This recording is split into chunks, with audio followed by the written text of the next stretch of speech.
I'm Jeremy Mullen. I'm the chaplain with the Presbyterian Church in America and its affiliated ministry, Reformed University Fellowship. I guess I got into chaplaincy because college was such an important time for me. It was a major time of change. It was so much fun, but it was also a time to explore who I was. And there are all the attendant difficulties with that. The loneliness, the sense of being at a loss, trying to find your way. And so it's such a significant time in most people's lives where they really become something different than they were. And I think it's really exciting to be there for that, to be involved in people's lives at such a critical juncture.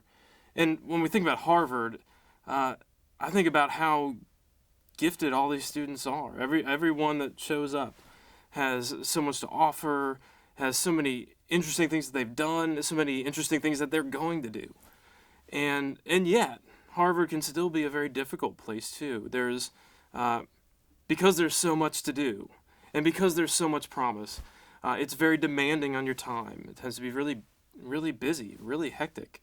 It tends to be a place where people feel like they need to perform. And so what I think is so great about being a chaplain, why I love doing it, what keeps me coming back year to year, is that I get to be involved in students' lives, to give them, to listen to them, to give them an opportunity to voice how it is that they're changing, what it is they're struggling with, and ultimately to see their faith integrated into the whole of their life.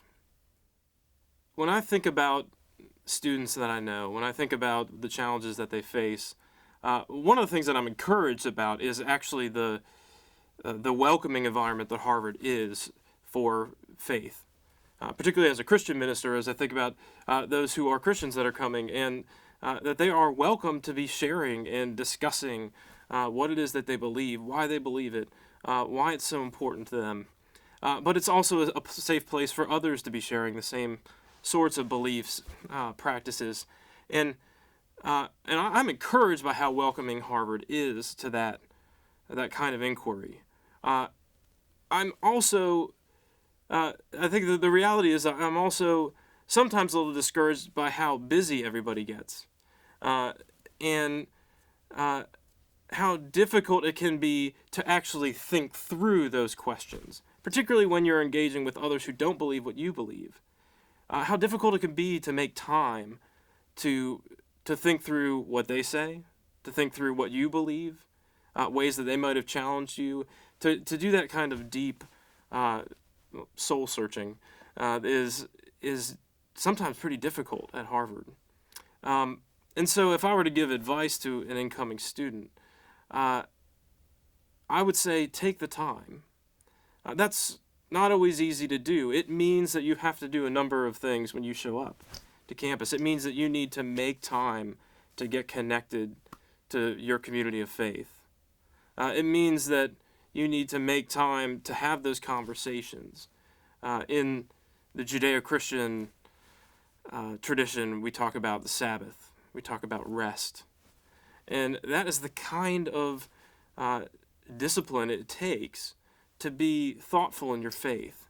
And I would encourage anybody who's coming to Harvard that this is a great place where you can get to know other people, and that will help your faith. It will help you to know others who don't believe the same thing you believe. You will see the world through different eyes. It will sharpen what you believe. It may change your mind on some things. It will help you, but you have to take the time to search your soul. You have to take the time to rest, to reflect. And that's what I'd encourage you to do. One of the ways that we try to minister to students is to actually have them into our home. Give them a chance to be off campus, to have a home-cooked meal, to get to know me and my family, my wife, who I've been married to for almost 10 years now, and our daughter, who will be 3 soon. And of course, that's to have people into your house is, of course, to invite them to actually get to know who you really are. To see me deal with my 3-year-old is definitely a way to see a part of me that I guess I could keep masked if I wanted to. See how I deal with someone who's both so much fun and sometimes really frustrating. And to see my wife and I deal with those kinds of ups and downs of domestic life. And so we love having students over. We love that they get to know us that way. We think that that's a really important part of growing up and maturing and becoming the people that we will become over the course of our college years.